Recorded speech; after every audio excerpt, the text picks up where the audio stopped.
नमस्कार, मैं हूं बॉबी और आप देख रहे हैं एशियन स्काई न्यूज। बिहार विधानसभा में जोरदार हंगामे के बीच पेपर लीक कानून पास हो गया है।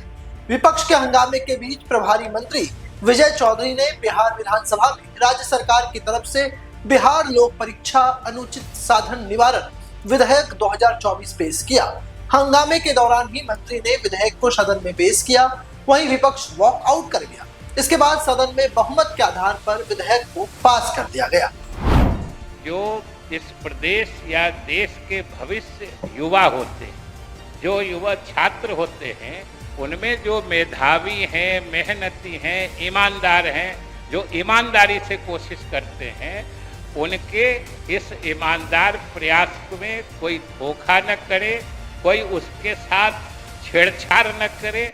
इसके लिए महोदय, ये बिहार के लाखों छात्रों के भविष्य को सुनिश्चित करने और सुरक्षित करने के लिए ये महत्वपूर्ण अधिनियम बनेगा।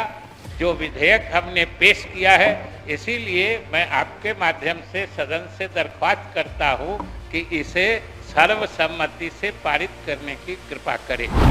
विधानसभा में बिहार लोक परीक्षा अनुचित साधन निवारण विधेयक 2024 पास हो गया है, जिसमें परीक्षा में गड़बड़ी करने वालों पर न सिर्फ 1 करोड़ रुपए के जुर्माने का प्रावधान किया गया है, बल्कि इसके साथ 5 से 10 साल की सजा का प्रावधान किया गया है। चर्चा करते हैं कि कानून में सख्त प्रावधान इस बार क्यों बनाया गया है। गड़बड़ी करने वालों को भी 3-4 श्रेणी में रखा गया है। अपने स्तर से गड़बड़ी में 3 से 4 साल की सजा और 10 लाख रुपए के जुर्माना का प्रावधान है। सेवा प्रदाता कंपनी नियुक्ति या सेवा के लिए एजेंसी हायर करते हैं और अगर वो गड़बड़ी करती है, उसमें और सख्त कानून बनाया गया है।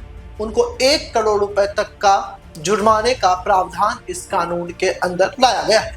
इस कानून के आने के बाद उन्हें 4 वर्षों तक कोई काम नहीं दिया जाएगा। साथ ही सेवा प्रदाता कंपनी के बड़े अधिकारी के खिलाफ इसमें सजा और जुर्माने का भी प्रावधान किया गया है। संगठित अपराध करने पर कंपनी के उच्च स्तर के अधिकारी को 5 वर्ष से लेकर 10 वर्ष की सजा और 1 करोड़ रुपए तक की जुर्माने का प्रावधान है। साथ ही उस एजेंसी के प्रॉपर्टी को जब्त करने का प्रावधान भी इस कानून के अंदर लाया गया है। इस केस में आईओ डीएसपी रैंक के अधिकारी रहेंगे। वही इस कानून के बाद पेपर लीक करने या फर्जीवाड़ा करने वालों पर लगाम लगने की पूरी संभावना है।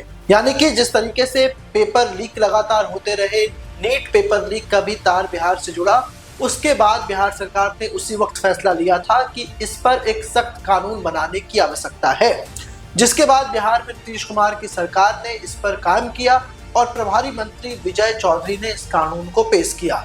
लेकिन बात यह रही कि जिस कानून से सीधे आमतौर पर छात्र छात्राओं और प्रतियोगिता परीक्षा की तैयारी करने वाले स्टूडेंट्स को इसका फायदा मिलेगा, इतने बड़े और इतने अच्छे कानून में भी बिहार में विपक्ष ने रोड़ा लगा दिया। नेता प्रतिपक्ष तेजस्वी यादव के साथ तमाम विपक्ष के नेता सदन से वॉकआउट कर गए। हालांकि बिहार में नीतीश कुमार के पास बहुमत हासिल है, इसलिए बहुमत से ये विधेयक पास हो गया। इस विधेयक पर आपकी क्या राय है, आप भी हमें कमेंट कर जरूर बताएं और ऐसे ही तमाम खबरों के लिए आप देखते रहें एशियन स्काई न्यूज।